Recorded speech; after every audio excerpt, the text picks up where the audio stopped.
देखो, अगर आपकी कोई न्यू लॉन्च कंपनी है या स्मॉल साइज़ कंपनी है या आपका फ़ादर का बिज़नेस है जिसको आप लार्ज स्केल पर एक्सपेंड करना चाहते हो, यानी कि फैलाना चाहते हो, तो आपके मन में ख़्याल आता होगा कि जितनी बड़ी कंपनी है, सभी ने अलग-अलग ज़िलों में डिस्ट्रीब्यूटर बना रखा है या एजेंट बना रखा है, जिसको हम डीलर भी कहते हैं। तो हम लोग भी अगर इसी तरह से एजेंट या डीलर बना देते हैं, तो हमारा बिज़नेस एक्सपेंड हो जाएगा यानी कि बड़ा हो जाएगा और कंपनी हमारी बड़ी हो जाएगी।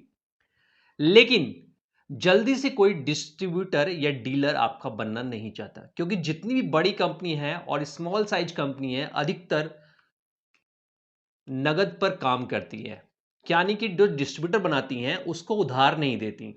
क्योंकि एक तो आप दूसरे ज़िले में और उससे भी दूर जाके डिस्ट्रीब्यूटर बनाएँगे और आप अगर उधार माल दे देंगे पहली बार में ही, तो कोई पता नहीं है, श्योरिटी नहीं है कि आपको पैसा मिलेगा भी या नहीं मिलेगा।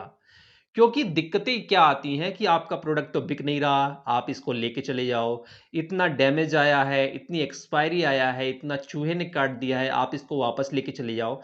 तो कुल मिला के आपका नुकसान होने वाला है। इसीलिए जो कंपनी है डीलर और डिस्ट्रीब्यूटर बनाती हैं, वो बनाती हैं फुल पेमेंट के बाद ही वो माल डिस्पैच करती हैं। यानी कि पहले पैसा आ जाता है, फिर बिलिंग होती है। लेकिन इस तरीके से अगर आप नए हैं और आपके प्रोडक्ट कोई जानता भी नहीं, केवल अगर आप पुराने भी हैं तो केवल आपके एरिया में आपके प्रोडक्ट को जानता है, तो किसी दूसरी जगह पर डीलर या डिस्ट्रीब्यूटर बनाने से अच्छा है आप मेरे इस फॉर्मूले का उपयोग करें। क्या है फॉर्मूला? बड़ी से बड़ी कंपनी भी ये फॉर्मूला आजमाती हैं, काम कर रही हैं, मुझे नॉलेज है इसीलिए मैं आपको बता रहा हूं। और जो न्यू लॉन्च कंपनी है वो भी अधिकतर इसी ट्रेंड को फॉलो करती हैं और लंबे समय तक मार्केट में टिकी रहती हैं। इसके बहुत सारे फायदे हैं। तो फॉर्मूला ये है कि जितने बिक्की से सप्लाई करने वाले होते हैं, बिक्की साइकिल से सप्लाई करने वाले होते हैं, रेडी टू स्टॉक लेके सप्लाई करने वाले होते हैं, ऐसे लोगों की आप लिस्ट बनाओ। सबसे पहले आपको अपने एरिया में ऐसे लोगों को जोड़ना है। अगर नहीं जोड़ रखा पहले से तो आपको ऐसे सप्लायर्स को कांटेक्ट में लेना है और उनको क्रेडिट पर या कैश पर माल देना है, जैसे जिससे आपकी जान पहचान होती है। दूसरे सिटी में जाके भी ऐसे छोटे छोटे सप्लायर और ऐसे लोगों से जुड़ना है। आप बहुत ज़्यादा एरिया में एक बार में फैलने की कोशिश बिल्कुल ना करें अगर आपके पास फंड नहीं है और टीम नहीं है। अगर फंड है, टीम नहीं है तो भी फैलने की कोशिश ना करें और फंड नहीं है, टीम है तो भी फैलने की कोशिश ना करें। क्योंकि टीम का मोटिवेशन जो होता है इन द एंड, लास्ट में उसको सैलरी मिलनी चाहिए, उसको आपसे कुछ कमाई होनी चाहिए। तो बिल्कुल पैर ना पसारें, आप धीरे-धीरे करके पैर पसारें।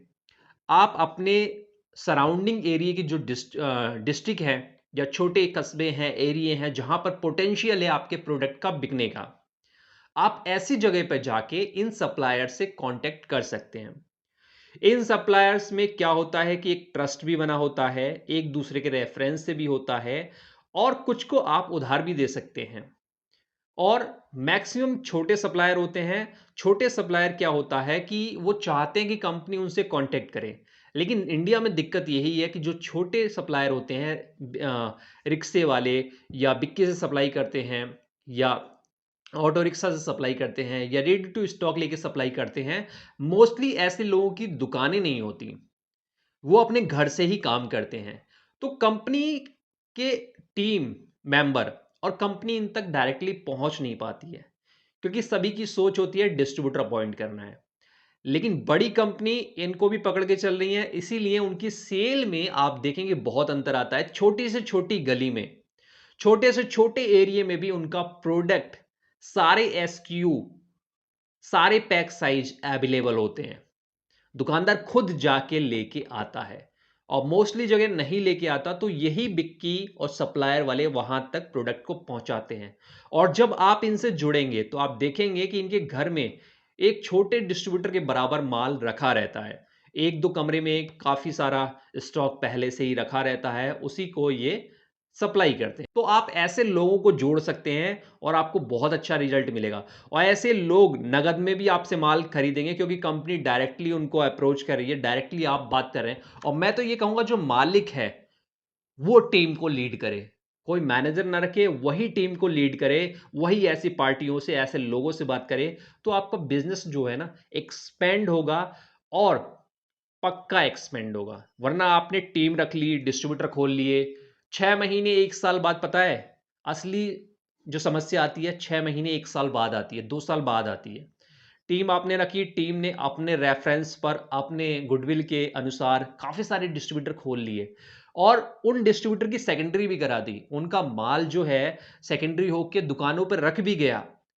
समस्या आती है 6 महीने 1 साल 2 साल के बाद, जब जगह जगह से आपका माल रिटर्न होने लगता है डिस्ट्रीब्यूटर के यहाँ और डिस्ट्रीब्यूटर नई बिलिंग नहीं कराता, पुरानी ही आपको वापस लौटाने लगता है या आपको फोन मिलाने लगता है, आपको ढूंढने लगता है, तो आपकी प्रोडक्ट की इमेज बिगड़ती है और आपकी टीम भाग जाती है। मोस्टली टीम भाग जाती है, कोई ना कोई बहाना करके, कोई ना कोई डिस्प्यूट करके। और फिर आप उस एरिया में नए तरीके से भी स्टार्ट करेंगे डिस्ट्रीब्यूटर बनाना, नई तरीके से लॉन्चिंग करेंगे, तो भी सक्सेसफुल नहीं रहेंगे। बाद में जो मैं चीज बता रहा हूं वही चीज आपको स्टार्ट करनी पड़ेगी, धीरे धीरे एक्सपेंड करना पड़ेगा। तो जो बाद में करना है वो पहले कर दीजिए, तो आपका समय, खर्चा, सब कुछ बचेगा।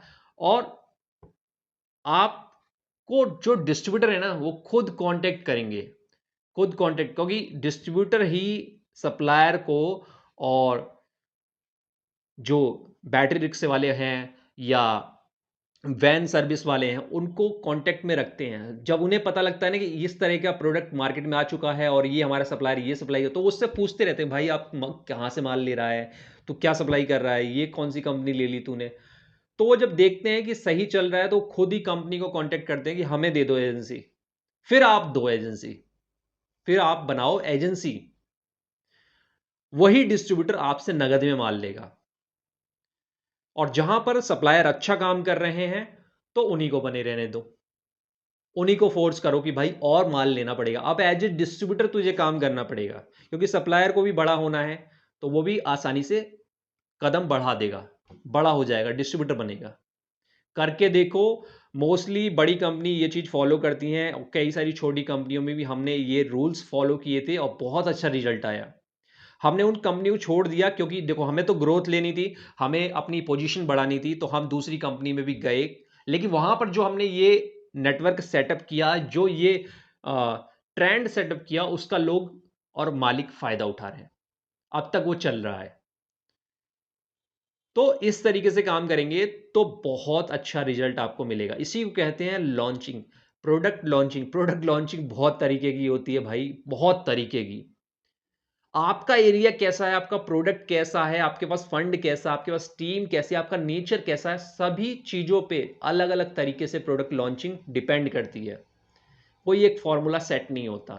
इसीलिए मैं कई सारे फॉर्मूले बताता हूं कि जो आपको लगता है कि मेरे एरिया में चल सकता है उसको आप फॉलो कीजिए, करके दिखाइए और कमेंट करके जरूर क्वेश्चन पूछिए।